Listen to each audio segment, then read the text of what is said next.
সে রীতিমতো জামাতের, আমি এখানে কান গলাতে দাঁড়াই নাই, আমরা কেউ না, আপনারা না, আমরাও না, আমরা একটা বিষয়কে উপস্থাপন করলাম এই পর্যন্ত।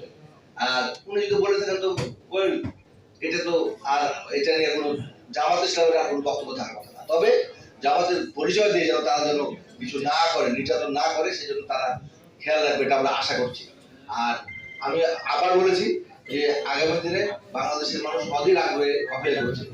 গণতন্ত্র মানে যদি জনগণের ক্ষমতায় হয়, সেই জনগণকে সন্তুষ্ট করার জন্য, জনগণের ভালোবাসা পাওয়ার জন্য জনগণের কাছে আমাদের জবাবদিহিতা থাকতে হবে। সেই জবাবদিহিতার জায়গা থেকে আজকে আমাদের এই আয়োজন করেছি। আমরা আশা করছি যে আপনারা জাতির বিবেক, আপনারা আমাদেরকে এটি করবেন এবং সহযোগিতা করবেন। এবং হচ্ছে আমাদের, আমি আবার রিপিট করছি, আমাদের যেটা নারী ফোরাম আছে, আমাদের ওই যে মহিলা যে অর্গানাইজেশন আছে, শুধু বিএনপি না, বাংলাদেশে যেগুলি আছে সেই সবাই মিলে এই বিষয়গুলোকে সোচ্চার হওয়া উচিত এবং আহ্বান জানাবো।